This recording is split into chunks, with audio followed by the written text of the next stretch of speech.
Let me begin by, recognizing everyone who's here as we announce this environmental enforcement action today. First, I want to recognize Director of DEM, Terry Gray, who will speak to you today about what we're doing. I can't underestimate how important it is and how great the work has been of DEM. Terry and his team have really provided the basis for what we're doing today. We could not do what we're doing together today without the great work of DEM over the last year. Their technical expertise is outstanding, and it allows us together to be the kinds of environmental enforcement agencies that we want to be. So Terry, thank you and your team for that. Also with Director Gray are Susan Forcier from DEM, Tricia Quest, who's a lawyer on their team. From my office, I want to make sure I get everybody. Chief of the Civil Division, Miriam Weisenbaum, Deputy Chief of the Civil Division, Sarah Rice, and Head of our Public Protection Bureau, Allison Hoffman, Head of our Environmental Group, and Randall Boots, who is a member of our environmental team. I also want to recognize our environmental advocacy groups that are with us today. Jonathan Stone, who is with Save the Bay, Jed Thorpe from Clean Water Action, and John Marsland, President and founder of the Blackstone River Watershed Council, Friends of the Blackstone. So welcome all, and grateful for your partnership as we take the necessary action that we're taking today. So this afternoon, this office and DEM filed a civil complaint in Providence County Superior Court against the City of Woonsocket, Jacobs Engineering Group, Inc., and Sinagro Woonsocket, LLC, arising from their operation of the Woonsocket wastewater treatment plant in a way that has resulted in the discharge of partially treated sewage into the Blackstone River in violation of the standards and requirements of the plant's Clean Water Act operating permit issued by DEM. The complaint filed by this office and DEM alleges violation by the city, Jacobs, and Sinagro of the Rhode Island Clean Water Act, the State Freshwater Wetlands Act, the State Environmental Rights Act, and the common law of public nuisance as a result of those discharges and failure to meet the permit's conditions. This complaint is being brought by this office and DEM today because the intermittent discharges of partially treated sewage have gone on long enough. The city, Jacobs, and Sinagro have not solved the problem on their own. Regulatory action by DEM in the form of letters of non-compliance and other actions have not compelled the city, Sinagro, and Jacobs to solve the problem. And those efforts by DEM have been substantial, as the complaint lays out. It has become plain to me that if this office and DEM together do not take the action that we are taking today, and potentially other actions that we may take in the future, then this problem will not be solved. The parties have had their chances. DEM has warned them and attempted to work with them for more than a year. Legal action by this office and DEM at Superior Court is now necessary, and we are taking that action today. The Blackstone River flows 48 miles from Worcester, Massachusetts to Pawtucket and then on to Narragansett Bay, finishing its journey to the bay as the Seekonk River. Today, the Blackstone River is one of Rhode Island's great natural resources, as my friends to my right certainly know. People recreate along its banks, they swim in it, they canoe and kayak on it, they fish in it, and the riverbank is host to one of Rhode Island's most scenic bike paths. Blackstone River has also played an important role in Rhode Island's history. During the Industrial Revolution, water-powered mills were constructed all along the Blackstone, earning the river the nickname America's hardest working river. And yet that hard work came at an environmental cost because of the heavy discharges by those mills of industrial waste into the river. By 1971, Audubon magazine described the Blackstone as one of America's most polluted rivers. The good news is that over the past 50 years, because of requirements imposed by the federal and Rhode Island Clean Water Act, state and local regulations, and the advocacy of environmental protection groups like the ones that are with us today, and others, the water quality of the Blackstone has substantially improved. It is today listed as a Class B1 freshwater waterway, designated as suitable for swimming and other recreational activities. Fish and wildlife should be able to thrive there, and the water should be suited for agricultural purposes, among other things. Of course, all of this assumes that those who discharge into the Blackstone River comply with the law and their Clean Water Act discharge permits. And as we allege in the complaint today, the city of Woonsocket, Jacobs, and Sinagro are operating the Woonsocket wastewater treatment plant. In doing so, they have failed to protect the river and comply with the terms of their permit. The Woonsocket wastewater treatment plant treats sewage from that city, as well as from North Smithfield and the Massachusetts towns of Bellingham and Blackstone. The city, which owns the plant, has been granted a permit under the Rhode Island Clean Water Act to discharge treated sewage into the Blackstone River. However, that permit sets the environmental standards that treated sewage must meet before it can be discharged. It is a violation of the law to discharge treated sewage that does not meet the standards of the permit. The Clean Water Act designates DEM as the State Water Pollution Control Agency for purposes of the Act. The law, the applicable rules and regulations, and the requirements of the permit itself are complicated. They are highly technical and are described in full in the complaint. But the bottom line is this: the city's permit required that all wastewater generated by the plant be fully treated before being discharged into the Blackstone River. And too often, the city, Sinagro, and Jacobs have violated that condition of the permit, and consequently, the law.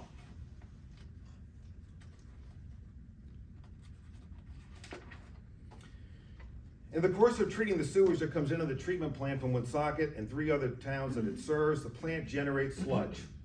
Jacobs is responsible for ensuring that all sludge generated by the plant is delivered to the appropriate holding tank or gravity thickener, and coordinating the management of the plant sludge handling facilities with Sinagro. Sinagro processes and is required to monitor the levels of all sludge that is generated by the treatment plant. Collectively, the city, Jacobs, and Sinagro are all responsible for ensuring that whatever comes out of that wastewater treatment plant complies with the Clean Water Act permit that was issued by DEM. As alleged in the complaint, DEM has sent the city of Woonsocket, as the owner of the plant and the holder of the permit, several letters of non-compliance or failure to comply with the conditions of the permits and the discharges. The full scope of those failures is set forth in the complaint we filed today. Among those failures, as alleged in the complaint, was a discharge of partially treated sewage, which violated the terms of the permit in March of 2022. As a result of testing of that discharge, DEM and the Department of Health issued an advisory warning all Rhode Islanders against recreating in the river and eating fish caught in the river from the plant to the Slater Mill Dam in Pawtucket. The advisory was lifted 4 days later. In June of 2022, DEM learned that partially treated sewage was again being discharged by the city, Jacobs, and Sinagro from the plant, and again issued a no-contact advisory for the Blackstone River. The advisory was lifted after 12 days. DEM again determined that the terms of the permit had been violated and issued a notice of non-compliance. In early March of 2023, just this month, DEM learned of another discharge from the plant of partially treated sewage, and again, DEM issued a no-contact advisory for the Blackstone River. Other permit violations are detailed in the complaint, as are efforts by DEM to bring the city, Jacobs, and Sinagro into compliance over the last 12 months. No one can say that DEM has not worked incredibly hard to improve this situation, and yet it has not improved. This office is a law firm. We do not have the technical expertise in-house to sample, test, and determine whether a discharge from a wastewater treatment plant violates a condition of its permit, and therefore the law. And so, as in every such environmental case we bring, here we have been able to rely on DEM's outstanding expertise to make those determinations. In addition, last summer, in our capacity as the state's environmental advocate under Rhode Island statute, we began to try to get answers ourselves as to how these repeated problems were happening. And that included issuing our own civil investigative demands to the city of Woonsocket, Jacobs, and Sinagro in July of 2022, and again in October of 2022. Our joint investigation is now complete. DEM has provided the technical expertise this office needs to bring this lawsuit together. And I am grateful for DEM's expertise, assistance, and partnership. But enough is enough. The Blackstone River was a dumping ground for much of our state's recorded history. A lot of people, including the members of the advocacy groups standing with us today, fought hard to save this river. Their work brought it back so that Rhode Islanders could use it, enjoy its use, and all the watershed around it. The river deserves better than it is getting from the city of Woonsocket, Sinagro, and Jacobs. So do the people of Rhode Island. And so with that, and with gratitude, I'll turn things over to Director Gray. Okay? Excellent. Thank you, General Noronha. Good afternoon, everybody. As the General said, this is a very detailed case, and the investigation from both agencies has been going on for quite a while. The permits that have been issued to this facility are very detailed, they're very complicated, but they're also very important. The Blackstone River is one of the state's most amazing resources. As the General said, it has turned from a dumping ground into a national park, literally. It runs from Woonsocket all the way down into Narragansett Bay through many of our most populated urban communities. People have raised awareness. They have a lot of value to the river right now, and it's turned into an amazing recreational resource. That makes compliance with that permit even more critical. Non-compliance and the type of situations like this are just not acceptable in the current environment. Like the General said, we've gone through a series of warnings, we've gone through a series of investigations at DEM, and enough is enough. Our partnership with the Attorney General's great team here in terms of legal resources makes us much stronger together and allows us to move forward and really compel correction of these violations. We need to get this facility back on track, in compliance, and continue the progress that we've made on water quality on the Blackstone River. We have advocates that have been partnered with us on all kinds of efforts on water quality throughout the years. As you've seen, those efforts have borne amazing results, and we can't backslide. And compliance with permits and the technical correct operation of these facilities is critical to maintain that progress. So I want to thank the General and his amazing team for partnering with us. We are much stronger together when we work on cases like this. They are priority cases for the state of Rhode Island, and we're looking forward to moving forward to resolution and correction of this situation. Thank you. What's the stumbling block? What's the problem? Well, if you're talking about the technical problems, I'm going to let the director try to address that. I think the stumbling block is this is a complicated facility. There's 3 entities that are involved. As the General mentioned, it's the city of Woonsocket, it's a company called Jacobs Environmental, and then there's Sinagro. They have to operate in a synchronized manner. They have to coordinate amongst each other, and they have to comply with the permit. The end result is what comes out the pipe into the river. So all of those entities have to work together effectively to operate this complex in a way that results in the right effluent limits, and they have not done that. There's been upset conditions multiple times. We've worked with them to try and correct the issues, but it's come back more times than I think than we like to see. So, like the General said, enough is enough. Can a court force them to? I mean, what does it take?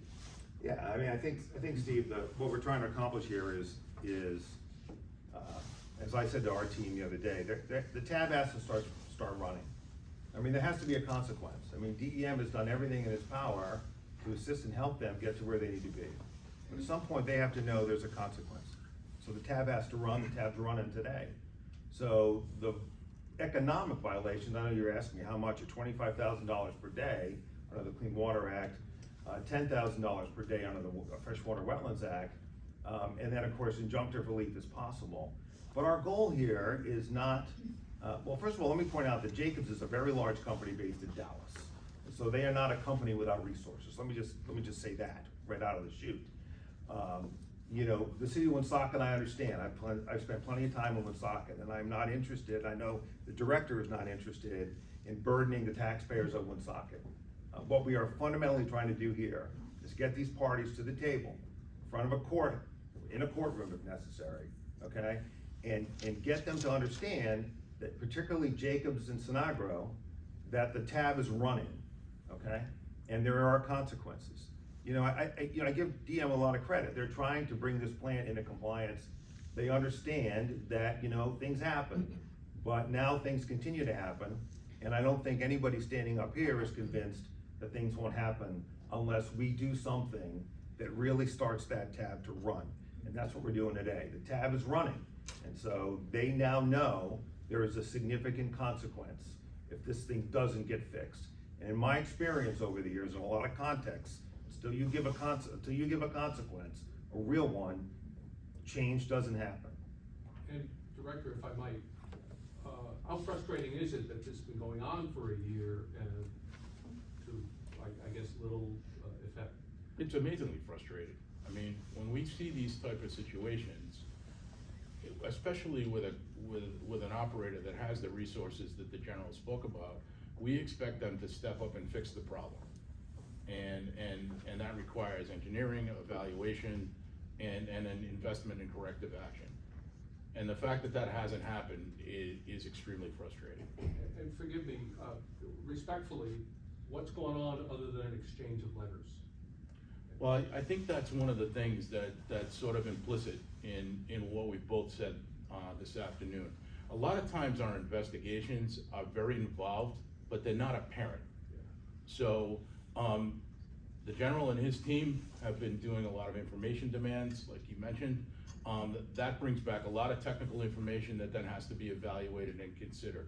Our team has done over 35 inspections of this facility. We've also put them on a schedule where they're informing us twice a day on operational conditions, and really just trying to keep an eye on exactly what's happening up there. Maybe you or one of the environmental people could address what's it like on the river these days? Well, I can tell you that on most days, it's a real joy to be on the river. I kayaked the Blackstone this summer. It really is a beautiful resource, and like I said, it's a national park at this point. When these type of situations come up, there becomes a safety issue, which is why we work with the health department to issue contact advisories. And for people that are actually depending now on the river for a recreational resource, and in some cases revenue, right? There's field trips, there's tourism that goes on the river. That creates impacts that are unacceptable. What are the longer term impacts? There are no long-term impacts. That's the good thing about this. These are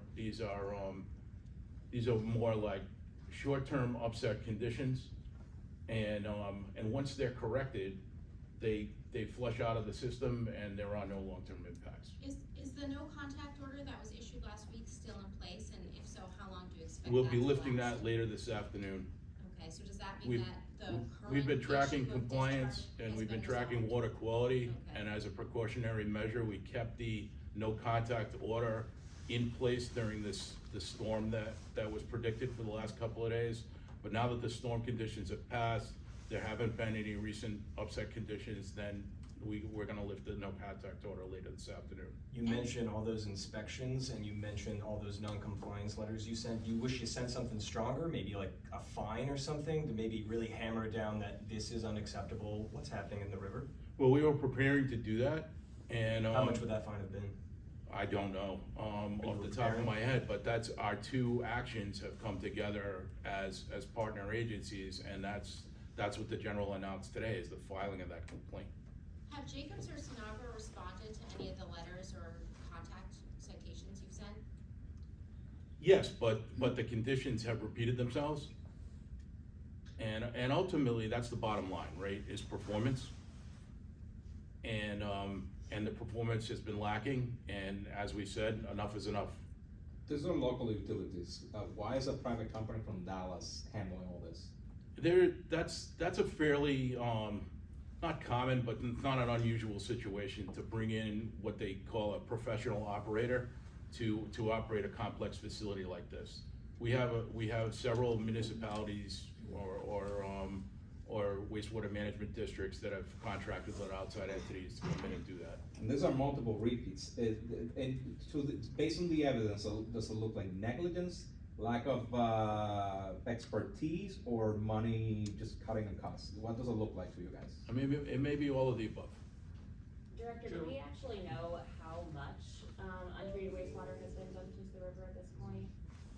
I'd have to get back to you on that. I don't know that number off the top of my head.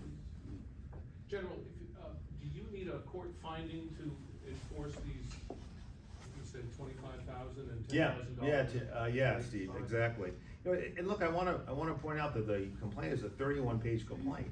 What it lays out is, to your question, sir, is exactly how much DEM did.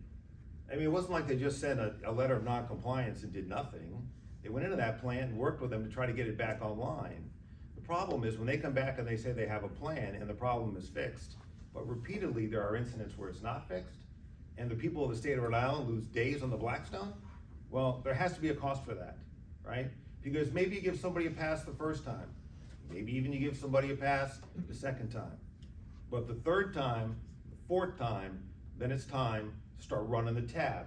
And that's what we're doing today. And that ought to be the clear signal that's being sent by this office in DEM today. The DEM will work with you to fix your problems in good faith. But if you don't take the necessary steps to fix it, particularly when you have the resources to do it, then the people of Rhode Island deserve better than that. And so does the Blackstone River. It's not a dumping ground anymore. It's a resource. Are there any criminal complaints that can be brought against the owners of the company in terms of making them personally responsible for what's going on? Yeah, Richard, I don't want to comment on that right now. Okay? Yes. Woonsocket City Council has over the past few months taken steps in particular to fix the gravity thickener, which they've identified as kind of the root of the problem. How much consideration was taken to those steps that the city council and the city has taken in bringing this complaint? Yeah, we considered all the facts, and the facts paint a record of non-compliance. And it was time. There's a time, and you know what it is, and this was it. Is it the entirety of the Blackstone River that, faces contamination when there's a partially treated sewage dump, or can you sort of talk about, what section of the river? Yeah, I want to turn that over to the director. Most impacted? The answer is it depends, and it depends on the magnitude of the release. Okay. So, like this most at recent times, release? we look at the stretch from Slater Mill up. And we're trying to be conservative because we want people to be safe. But a larger release could extend all the way to the bay.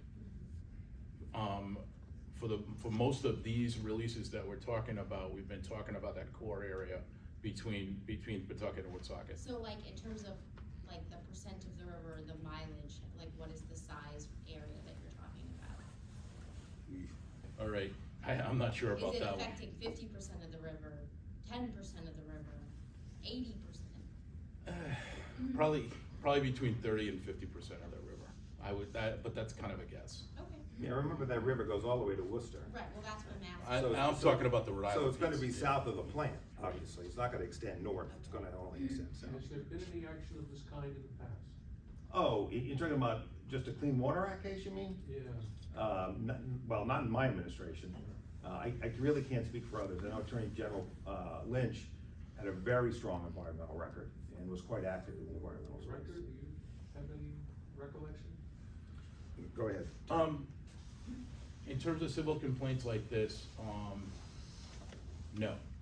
In terms of environmental enforcement actions, usually in our administrative side, yes, there's been actions against this facility as well as other wastewater treatment facilities. The key thing, Steve, is when you get into these multiple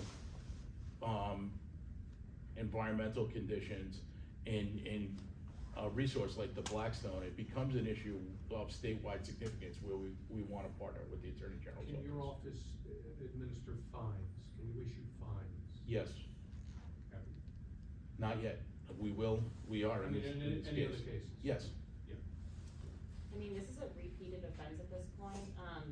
Some are critiquing that we haven't taken action soon enough. I mean, what would you say to that critique? Yeah, I love that question. I always say, who's gonna ask the question when people, what would you say to the people who ask this question?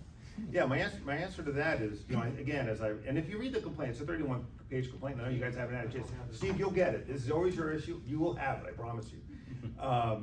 If you read the complaint, what you will see is that there was a release for a short period of time, the advisory went out, DEM intervened, there was a fix. Okay, so okay, temporary problem, fixed, okay, we should be good. Happened again, fixed. Not a permanent fix. And so, look, I don't wanna speak for the director, but my overall view is, look, these things can happen. And so you don't bring an action like this the first time it happens. You try to give the parties an opportunity to fix it, particularly when you're dealing with the city of Woonsocket, which I know faces some challenges, okay? And so that's not lost on me, and again, I don't wanna speak for the director, and so as I said, I give DEM great credit for working, they didn't just issue letters and then say, okay, get better. If you read the complaint, you will see the back and forth. The engineering recommendations or plans that were submitted to DEM, DEM's responses. I mean, there was a real opportunity for these parties for over a year to get this right, so that we can be assured this isn't gonna happen again. But as I said, there is a time when the tab has to begin to run, and we have reached that time. And so what I say to people who ask that question is, you know when you have given the parties a fair chance to fix it on their own, given the amount of harm that they've caused. And at some point, action like this is necessary, and in my judgment, and in the director's judgment, together we have reached that point. What happens next, now that the complaint has been filed? Are there extra eyes on the treatment facility? How do we know that, they are aware that the complaint has been filed and they need to take action? Well, they need to answer it in the first instance, so they know their allegations against them, they need to answer the complaint. We're now in a litigation posture. You know, DEM will continue to do its great work of making sure that they have fixed the problem. The advisory is being lifted, as the director mentioned, so presumably, right now, we're in a state we're in a good state, but my concern is how long, and I know it's the director's concern, is how long that state will remain that way. And that's why we are at the point of litigation, so that we can ensure for the people of the state of Rhode Island, the Blackstone River, that it will remain in a place where every necessary step is taken to get this right. Is there any danger of E. coli contamination at all with those water releases that were not treated? Is there any concern on that part when it comes to eating food or just swimming in the river? Well, that type of bacteria contamination is the basis for the health advisory. So, so when you have partially treated wastewater like this, that's one of the risks. So, so that's what leads to the advisory to avoid direct contact, so that doesn't happen. People don't get exposed to that. Woonsocket Public Works Director Steve D'Agostino has said that part of the issue that is reason the plant has had these repeated failures is because of the sheer number of communities that rely on it and the inability to shut it down to make those repairs. Would that be part of the solution that's being discussed here? Well, we'll see going forward. You know, the nature of the city's contracts with other municipalities is really something for them to decide whether that allows them to run this plant in a way that it meets the requirements of the permit. It's, as I said, the complaint's really technical and the work of DEM is really technical, but it really comes down to this. You got a permit. What that permit says is whatever comes out of that plant, it's gotta meet certain standards. If it doesn't, it violates the law. Okay, that's this case. Sorry, I didn't mean to interrupt. Now, go ahead, Richard. What is the responsibility of city officials and plant officials to let people know that there's a malfunction? In the latest incident, it was a citizen activist running by the bike path who alerted everybody to what was going on and then communicated that to DEM. Isn't there some type of responsibility that's required by? Yeah, there is. In the permit itself, and Terry, you can speak to this, there's a requirement of notification, I believe, within 24 hours. So to the extent that doesn't happen, well, that's another basis for violation of the conditions of the permit. So there's a lot of nuance here. I've really tried to make it, you know, perhaps unnecessarily simple for some in the room, or some at home, but it is complicated, but that's what it comes down to in the end. I wanna give my friends, the environmental advocates a chance to speak, and so if I could, I'm happy to answer any, I know you have a question, I'm happy to come back when they're through, or offline, to answer your questions, but I wanted to give our friends a chance, and Jonathan, if you wanna say a few words, then you're more than welcome. Sure, thank you, General. You know, from our perspective at Save the Bay, a permit without the threat of enforcement isn't worth the paper it's written on.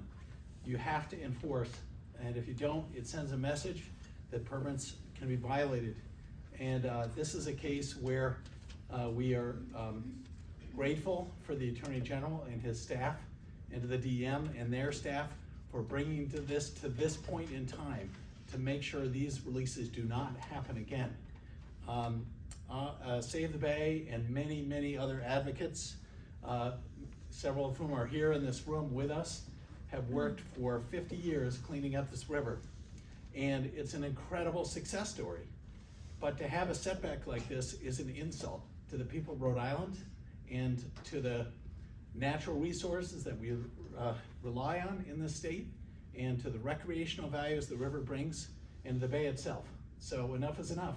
Let's move on, and I again applaud the Attorney General for this action. Thank you. Thanks, Jonathan. I want to introduce Jed from Clean Water Action. Jed? Thank you. Thank you first to the Attorney General and to DEM for taking this enforcement action today. I always tell people, you know, Rhode Island has, compared to other states, very strong environmental laws and rules, but those laws and regulations are only as effective as our ability and our willingness to actually enforce those laws and rules. Last year, a lot of us came together and celebrated the 50th anniversary of the Clean Water Act. And the Blackstone River, the Patuxent, Narragansett Bay, and many other water bodies are much cleaner today than they were 50 years ago, largely because of improvements and upgrades to wastewater treatment. But for as far as we've come, you know, environmental protection, clean water, it requires constant vigilance. It requires vigilance on the part of the municipal officials who are operating and responsible for these wastewater treatment plants functioning properly.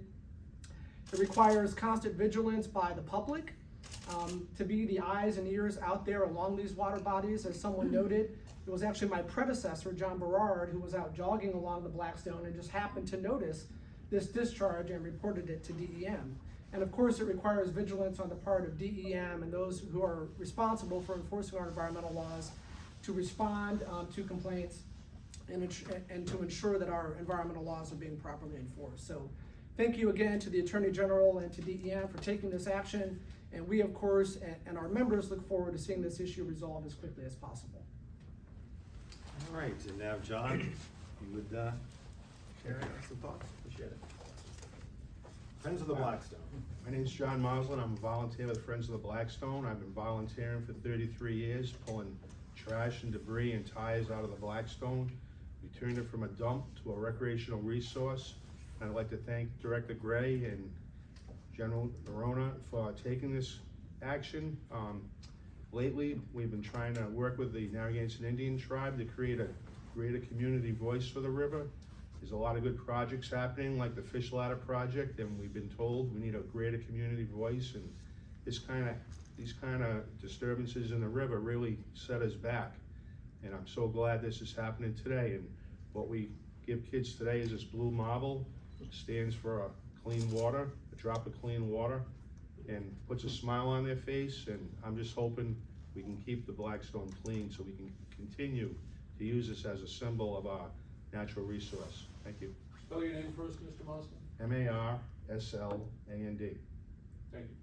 Thanks, John. All right, so I just want to, before we go, I want to just come back sort of to where we started. First, I want to recognize Mike Healy. Welcome back, Mike. Spokesman for the Attorney General some time ago in that great administration of Attorney General Lynch. I really want to thank the teams, you know, Tricia Quest. I'm sure there are others at DEM, the guys who went out in the field, men and women who went out in the field. I mean, the work is not done by Terry and me. You know, we come here and we try to sort of explain what it is they're doing. But they are just remarkable people who work hard for the people of the state of Rhode Island. I also want to thank my team, you know, Randall Boots, who ironically is in a boot, Allison Hoffman and Sarah Rice, you know, 3 terrific lawyers that really care about our state, and work well in partnership with DM.